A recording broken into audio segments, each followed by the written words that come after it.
வணக்கம். இந்த பதிவு ஒரு முக்கியமான பதிவு. இந்த பதிவை மற்றவர்களுக்கு ஷேர் பண்ணுங்க. அதே போல் நம்ம ஜெய் அஸ்ட்ரோ ஆன்மீக சேனலை சப்ஸ்கிரைப் செய்யாதவர்கள் சப்ஸ்கிரைப் செய்யுங்கள், பெல் ஐகானை கிளிக் செய்யுங்கள். அடுத்தடுத்து உங்களுக்கு இந்த பதிவானது உங்களுக்கு வந்து சேரும்.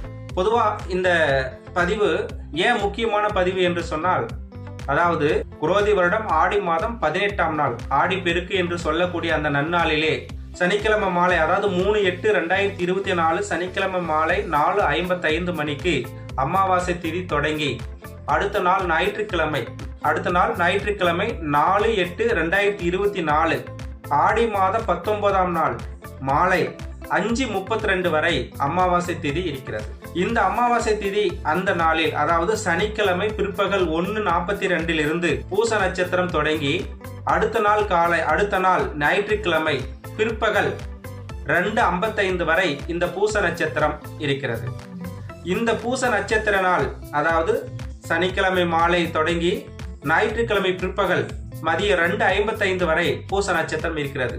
அப்ப இந்த சனி நட்சத்திரத்தில் உடல் ரீதியாக நோய்வாய்ப்பட்டவர்கள் காலை நேரத்தில் நீர்நிலைகளில் சென்று இந்த அமாவாசை நாளில் முழுகிவிட்டு ஜல ஓமம் செய்தால் நோய் நொடிகள் விலகிச் செல்லும். பாத வலி கொண்டவர்கள், கை கால் வலி கொண்டவர்கள், எலும்பு பாதிப்பு உள்ளவர்கள், நரம்பு பாதிப்பு உள்ளவர்கள், இவர்கள் முழு மனதோடு முன்னோர்களை மனதில் நினைத்து கொண்டு ஆத்மாத்மா பிரார்த்தனை செய்து நீர்நிலைகளிலே ஜல அபிஷேகம் செய்தால் நோய் நொடிகள் விலகும். அதே போல் முன்னோர்கள் சாபம் உள்ளவர்கள், பிதர்கள் சாபம் உள்ளவர்கள், குலதெய்வ குறைபாடு உள்ளவர்கள், பெண்ணுடைய சாபக்கேடு உள்ளவர்கள் இந்த அமாவாசை தேதி நன்று நீர்நிலையில் சென்று வழிபாடு செய்வது மிக மிக நல்லது. அந்த தோஷங்கள் விலகிச் செல்லும். பித்திருக்கள் தோஷம் விலகும். வருகின்ற இந்த ஆடி அமாவாசையில் குலதெய்வ வழிபாடு, முன்னோர்கள் சார்ந்து பொங்கல் வைத்து அபிஷேகம் செய்தால் குடும்ப வளர்ச்சி உண்டாகும். தடைப்பட்ட திருமணம் விரைவில் நடக்கும். தொழில் பாதிப்பு உள்ளவர்கள் தொழில் அமோகமாக இருக்கும்.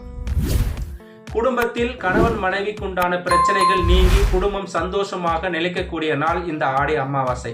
இந்த அமாவாசையிலேயே அனைவரும் ஒரு நீர்நிலைகளில் சென்று தெய்வத்தையும், குலதெய்வத்தையும், இஷ்ட தெய்வத்தையும் முழுமையாக வழிபாடு செய்து கொண்டு அனைத்து தோஷங்களையும் நிவர்த்தி பெற்று இன்புற்று வாழ எல்லாம் வல்ல இறைவனை பிரார்த்தனை செய்து கொள்கிறேன். கண்டிப்பாக அனைவரும் இந்த பதிவை பாருங்கள், மற்றவர்களுக்கு ஷேர் செய்யுங்கள். பூச நட்சத்திரம் சனியினுடைய நட்சத்திரம். அவர் பூச நட்சத்திர சனி அதிபதி ஆயுள் காரகன், தொழில் காரகன். தொழில் தடை உள்ளவர்களுக்கு தொழில் அமோகமாக இருக்கும். அதே போல் ஆயுள் நோய் நொடி உள்ளவர்களாக இருக்கட்டும், திடீர் கண்டங்களாக இருக்கக்கூடியவர்களாகட்டும், இந்த நன்னாளிலே ஒரு புனித நீராடல் இருப்பது நல்லது.